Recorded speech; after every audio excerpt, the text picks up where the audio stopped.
Halo Sobat KP semuanya, Assalamualaikum warahmatullahi wabarakatuh. Salam sejahtera, salam Om Swastiastu. Semoga Sobat KP semuanya tetap dalam keadaan sehat dan selalu bersemangat ya di dalam mempersiapkan diri menghadapi soal SKB CAT Penjaga Tahanan Kemenkumham yang akan segera datang.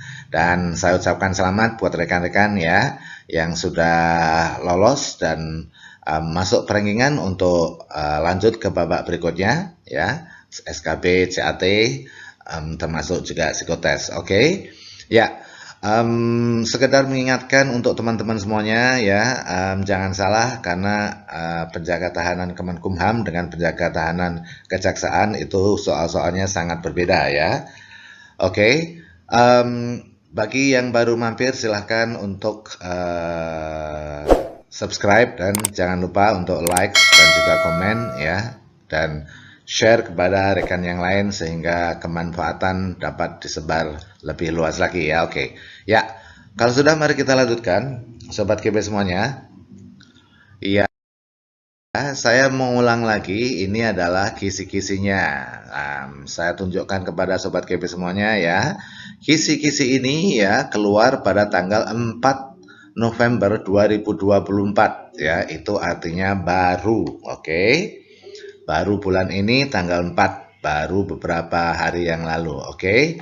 Ya, dan inilah kisi-kisinya ya untuk penjaga tahanan Kemenkumham. Kemampuan umum itu ada UUD 1945, Undang-Undang HAM dan Undang-Undang ASN. Kemudian kemampuan khususnya itu ada Undang-Undang Pemasyarakatan KUHP ya, termasuk KUHAP atau Kitab Undang-Undang Hukum Pidana dan Kitab Undang-Undang Hukum Acara Pidana. Kemudian Permenkumham Tata Tertib Lapas dan Rutan, Permenkumham Pengamanan Lapas dan Rutan, serta Permenpan JF Pengamanan Masyarakat. Ya, oke.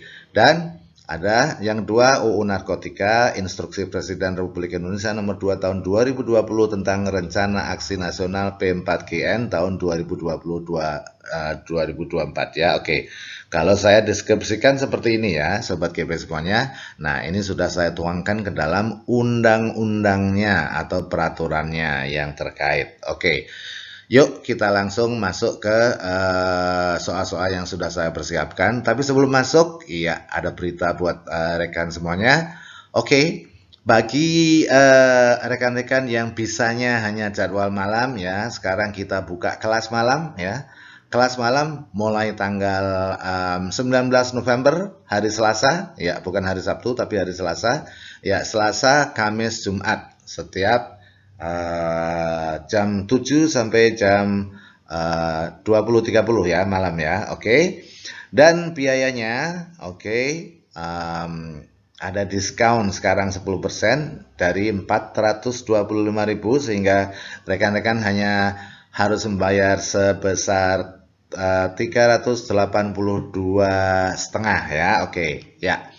Dan bagi yang mau menginginkan kelas yang lebih murah lagi, Anda bisa ikut di kelas siang hari ya. Siang hari biayanya hanya 325.000. Oke, Anda sudah dapat materi dan materinya sangat-sangat bisa dihandalkan ya. Oke, bukan materi ecek-ecek karena sesuai dengan kisi-kisi dan undang-undang yang ada dan peraturan hukum yang ada ya. Oke, mari kita langsung masuk ke soal-soal yang sudah saya siapkan.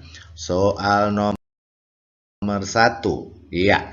Menurut pasal 1 ayat 1 Undang-Undang nomor 12 tahun 1995 yang dimaksud dengan pemasyarakatan adalah, oke, yang mana?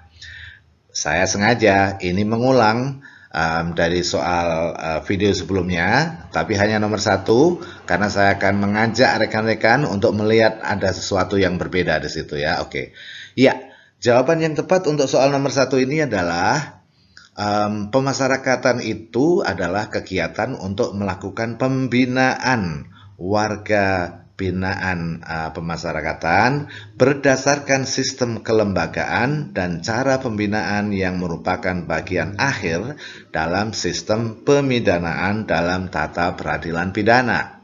Oke, ini sama-sama soal nomor 2 dan nomor 1 sama-sama menanyakan definisi pemasyarakatan. Tapi yang soal nomor 1 itu berdasarkan pada Undang-Undang nomor 12 tahun 1995. Sementara soal nomor 2 itu Pasal 1 ayat 1 Undang-Undang nomor 22 tahun 2022 ya. Ini berarti undang-undang yang baru. Nah, menurut undang-undang yang baru, yang dimaksud dengan pemasyarakatan itu sudah berbeda. Bukan lagi B, tapi adalah delta. Jadi, pemasyarakatan menurut Pasal 1 ayat 1 Undang-Undang 22 tahun 2022 itu adalah subsistem peradilan pidana yang melaksanakan penegakan hukum di bidang perlakuan terhadap tahanan anak tahanan atau anak pidana ya dan warga binaan. Begitu ya sobat GP semuanya. Seperti Anda ketahui ya bahwasanya Undang-Undang nomor 12 tahun 1995 itu sudah dicabut dengan Undang-Undang nomor 22 tahun 2022. Begitu ya. Catatan buat rekan-rekan, jangan sampai terkecoh ketika ada pertanyaan tentang pemasyarakatan. Jadi, yang benar pemasyarakatan itu ya, kalau menurut undang-undang yang sekarang adalah pemasyarakatan itu adalah subsistem peradilan pidana yang melaksanakan penegakan hukum di bidang perlakuan terhadap tahanan, anak, dan warga binaan. Oke, mari kita lanjutkan ke soal berikutnya. Iya, soal nomor 3. Dalam nomenklatur Kabinet Merah Putih yang dipimpin oleh Presiden Prabowo Subianto, Direktorat Jenderal Pemasyarakatan saat ini berada dalam naungan kementerian apa? Oke, apakah Kemenkumham, apakah Kemenkum, apakah Kemenham, apakah Kemenimipas? Oke, yang mana Sobat KP semuanya kira-kira? Iya, yang benar adalah Kemenimipas. Iya, Kemenimipas itu adalah Kementerian Imigrasi dan Pemasyarakatan. Seperti Sobat KP semuanya ketahui ya, Kemenkumham sekarang ya, mulai 21 Oktober 2024 sudah dibagi menjadi 3. Iya, Kemenkumham dibagi menjadi 3. Yang pertama adalah Kementerian Hukum, atau Kemenkum, yang kedua kemudian Kementerian HAM, dan yang ketiga adalah Kementerian Imigrasi dan Pemasyarakatan. Ya. Nah, pertanyaan berikutnya masih tentang soal hal pengetahuan yang baru ya. Menteri Imigrasi dan Pemasyarakatan Republik Indonesia yang dilantik pada 21 Oktober 2024 adalah siapa? Apakah Agus Gumiwang? Apakah Agus Harimurti Yudhoyono? Apakah Agus Andrianto? Apakah Agus Indarto? Oke, yang mana Sobat KB semuanya? Agus semuanya ini ya. Oke, iya. Yang benar adalah Agus Andrianto. Ini adalah Jenderal Polisi Purnawirawan ya. Oke. Mantan Wakapolri ya beliau ya. Oke, ya. Jadi Menteri Imigrasi dan Pemasyarakatan Republik Indonesia yang pertama, itu dijabat oleh Bapak Agus Andrianto. Oke, selamat buat Pak Agus Andrianto ya, semoga sukses menjalankan tugasnya. Oke, soal nomor 5, susunan organisasi Direktorat Jenderal Pemasyarakatan terdiri dari apa menurut rekan-rekan semuanya?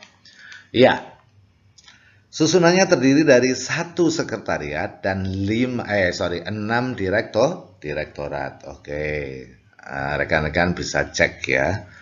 Oke, ya. Kemudian soal nomor 6, yang tidak termasuk unit pelaksana teknis pemasyarakatan adalah yang tidak termasuk itu adalah Balai Pertimbangan Pemasyarakatan. Kenapa? Karena Balai Pertimbangan Pemasyarakatan ini merupakan penasehat ya, penasehat bagi bagi menteri ya, terutama berkenaan dengan sistem pemasyarakatan. Kalau sebelumnya ke Kemenkumham, kalau sekarang berarti kepada Menteri Menteri Imigrasi dan Pemasyarakatan. Mari kita lanjut ke soal berikutnya, nomor 7. Iya, di dalam melaksanakan tugas perawatan terhadap tersangka atau terdakwa, rutan mempunyai fungsi berikut ini kecuali. Iya. Apakah rutan memiliki fungsi pembinaan? Oke. Apakah rutan melakukan pemeliharaan keamanan dan tata tertib rutan? Pasti. Apakah rutan melakukan pelayanan tahanan? Iya, ada ya. Layanan apa? Layanan kesehatan, layanan informasi, layanan ya macam-macam ya, oke. Dan melakukan urusan tata usaha? Iya, pasti tentunya. Jadi yang bukan adalah pembinaan. Kenapa? Karena kalau pembinaan itu adalah urusan lapas ya atau pemasyarakatan. Kalau rutan tidak ada pembinaan. Oke. Ya. Namanya rumah tahanan. Jadi dia hanya menahan. Oke. Bukan memasyarakatkan atau membina. Nomor 8, penjatuhan pidana bukan tindakan balas dendam oleh negara. Ini berarti apa? Berarti ya, apakah berarti satu-satunya derita yang dialami oleh narapidana dan anak hanyalah hilang kemerdekaan bergeraknya? Atau B, perlakuan terhadap narapidana dan anak harus menjamin rasa keadilan korban dan masyarakat? Iya, langsung saja kita jawab. Yang benar adalah alfa. Jadi, penjatuhan hukum pidana itu ya sebetulnya hanya mengurangi ya kemerdekaan bergeraknya si terdakwa ya, oke, atau pelaku kejahatan, pelaku pidana. Oke. Berikutnya nomor 9, yang merupakan extramural treatment, yaitu extramural itu artinya dilakukan di luar tembok ya. Extramural itu banyak istilahnya ya. Terkait dengan, kalau dengan pendidikan itu berarti pendidikan ekstrakurikuler, itu ekstramural ya, oke, karena di luar batas ya, di luar temboknya. Nah, kalau di pemasyarakatan yang dimaksud dengan ekstramural itu adalah asimilasi. Artinya apa? Artinya menempatkan tahanan ya, menempatkan tahanan di luar lapas ya, lembaga pemasyarakatan. Untuk apa? Untuk berasimilasi dengan masyarakat ya. Oke, kapan itu bisa dilakukan? Kalau narapidana sudah menjelang bebas ya, oke. Ya, berikutnya soal nomor 10. Dalam teori pemidanaan, pemasyarakatan mempunyai prinsip yang sama dengan. Jadi sebetulnya pemasyarakatan itu adalah menyiapkan narapidana itu supaya bisa kembali ke masyarakat dengan lebih baik gitu ya. Oke, jadi ini maknanya adalah reintegrasi sosial. Oke, jadi ketika pelaku kejahatan ya atau pelaku tindak pidana itu ditahan ya,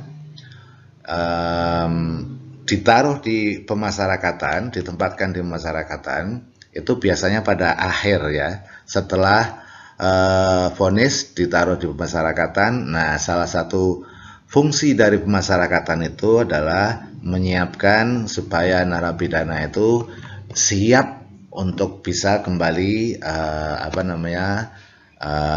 hidup bermasyarakat dengan lebih baik ya, oke. Ya, soal nomor 11, lembaga non-struktural yang berfungsi sebagai penasihat Menteri Hukum dan HAM di bidang pemasyarakatan. Tadi siapa? Adalah Balai Pertimbangan Pemasyarakatan. Oke.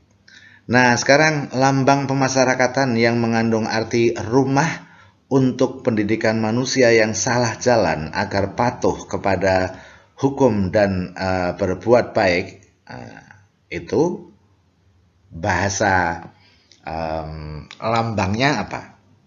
Oke, ya, apakah A. Griya Bakti Winaya Janma Winarga Laksa Darmesti, atau B.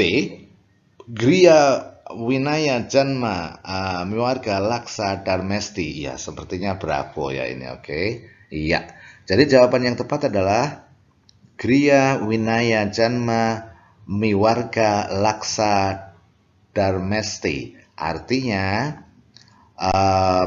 rumah untuk pendidikan manusia yang salah jalan agar patuh kepada hukum dan kembali berbuat baik. Oke.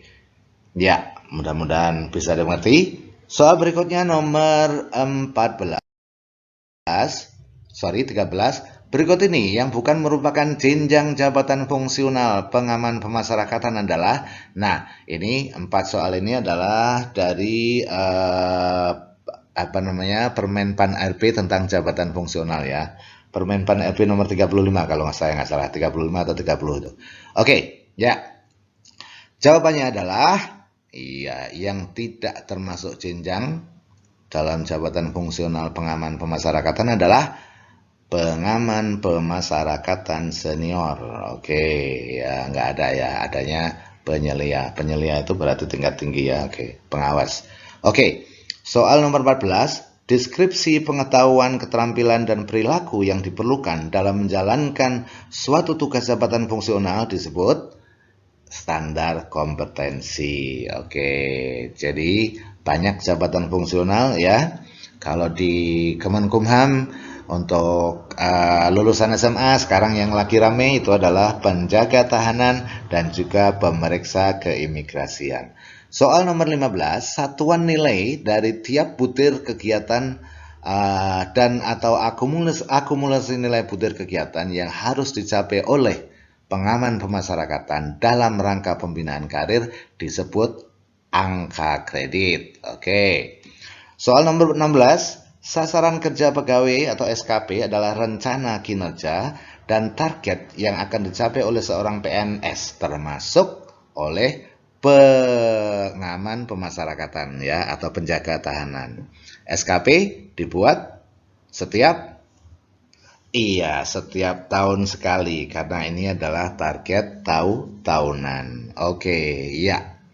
Itu tadi Sobat KP semuanya soal-soal yang saya yakinnya 80% soal yang saya buat insya Allah keluar ya, oke. Ya, yakin saya. Dan semoga bermanfaat. Jangan lupa bagi yang ingin bimbingan, silahkan hubungin kami ya. Ada di teleponnya tadi di atas buang ya. Oke ya. Thanks for watching.